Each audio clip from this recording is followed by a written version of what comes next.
एही दिन मिलिब सुभद्रार द्वितीय किस्ती टंका आसंता मार्च 8 अंतर्जातीय महिला दिवस अवसर रे सुभद्रा योजनार हिताधिकारी द्वितीय किस्ती बाबद 5,000 टंका प्रदान कराजिब।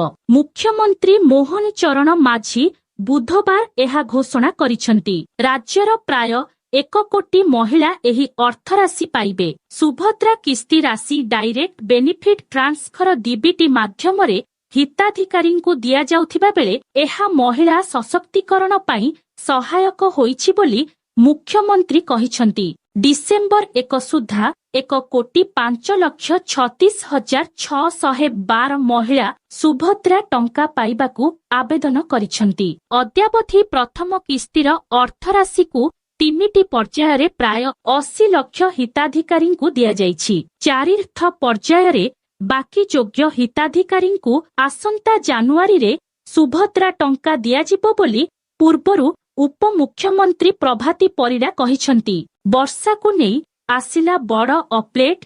एही दिन ठारू कमिबो वर्षा। राज्य रे आजिठू वर्षा कमिबाकू थिबा बेले कालिठू संपूर्ण वर्षा कमिबो बोली पाणीपाग विभाग पूर्वानुमान करिछि। आज विशेष करी दक्षिण ओडिशा रे हालुका वर्षा संभावना रहिछि। बंगोपसागर रे सृष्टि लघुचाप धीरे धीरे दुर्बल हेबारे लागिछि। फलरे आज अपराह्न बेलकू एहा आहुरी दुर्बल हेबो। एहार प्रभावरे वर्षार प्रकोप कमिबो। आजिठू पाग बदलिबार संभावना रहिथिबा बेले कुहुड़ी बढ़िबो। एहा सह 8 जिल्लाकू येलो वार्निंग मध्य दिया जाइछि। एही जिल्लागुड़िक मध्यरे सुंदरगढ़, झारसुगुड़ा, केन्दुझर, जाजपुर, सोनपुर, बलांगीर, संबलपुर, बरगड़ रहिछि। सूचनायोग्य गत किछि दिन हेबो लगातार वर्षा जोगु जनजीवन अंतव्यस्त होई पड़िछि। धान अमल समय होइथिबारु चासी माने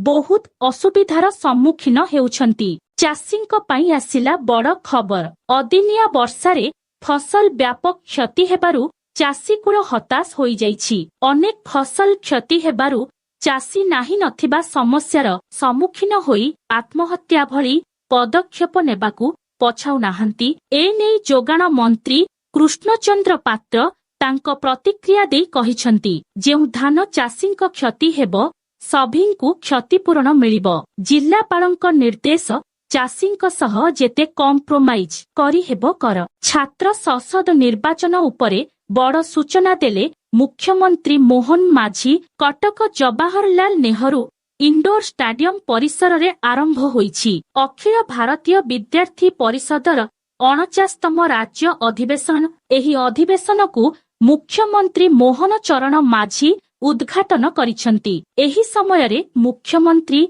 छात्र संसद निर्वाचन उपरे मुख्यमंत्री बड़ संकेत देइछंती। से कहिसंती छात्र संसद निर्वाचन केबे बंद हेबो नाही। हीन चक्रांत करी छात्र निर्वाचन बंद करिथिले। छात्र निर्वाचनर फलाफल पूर्व सरकार को भयभीत करिथिला। एहा सह राज्य अधिवेशन रे मुख्यमंत्री आह्वान देई कहिसंती 2023 रे स्वतंत्र ओडिशा प्रदेश गठनर 7 पालन हेबो। एबीवीपी र सहयोग रे एही नुआ सरकार आछि। कॉलेज रे पढ़िबा बेल ठारू छात्र संसद निर्वाचन रे मु एबीवीपी को भोट दान करिछि। कार्यक्रम रे अन्यतम अतिथिंक मध्यरे राष्ट्रीय संगठन मंत्री आशीष चौहान, अध्यापक संजीव नायक, सीबीके महांती, ज्योतिमणि नायक, दीप्तिमयी प्रतिहारी, सतोषु शेखर बराई जोग देइथिले। कार्यक्रम को विश्वजित पात्र परिचालना करिथिले। नवीनक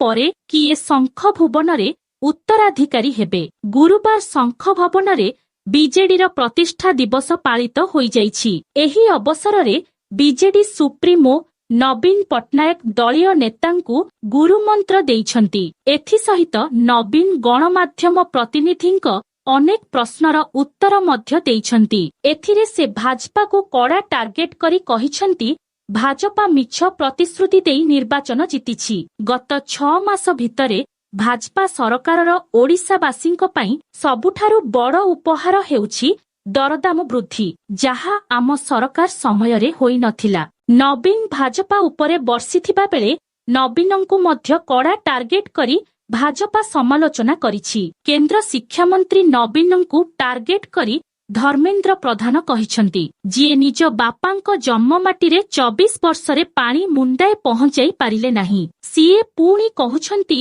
ମୋଦି ମିଛ କହୁଛନ୍ତି। ପରେ ସାମ୍ବାଦିକମାନେ ନବୀନଙ୍କ ପରେ ବିଜେଡିର ମଙ୍ଗ କିଏ ଧରିବ ବୋଲି ପଚାରିଥିଲେ। ଉତ୍ତରରେ ନବୀନ କହିଛନ୍ତି, ମୁଁ ବହୁତ ଲମ୍ବା ସମୟ ଧରି ଅଛି। ମୋ ପରେ କିଏ ହେବ ତାହା ମୁଁ ଏପର୍ଯ୍ୟନ୍ତ ଚିନ୍ତା କରିନି। ଅନ୍ୟପକ୍ଷରେ ନବୀନଙ୍କ ପରେ ତାଙ୍କ ଭାଇଙ୍କ ପୁଅ ଅର୍ଥାତ୍ ପୁତୁରା ଅରୁଣ ପଟ୍ଟନାୟକ ନବୀନଙ୍କ ପରେ ରାଜନୀତିରେ ଏଣ୍ଟ୍ରି ମାରିବେ ବୋଲି ଅନେକ ଚର୍ଚ୍ଚା ହେଉଛି। ତେବେ ଦେଖାଯାଉ ନବୀନଙ୍କ ପରେ କିଏ ବିଜେଡିର ମଙ୍ଗ ଧରୁଛନ୍ତି। ତ ବନ୍ଧୁଗଣ, ଏହିପରି ନୂଆ ଅପଡେଟ୍ ପାଇବା ପାଇଁ ଆମ ଚ୍ୟାନେଲକୁ ସବସ୍କ୍ରାଇବ କରିଦିଅନ୍ତୁ।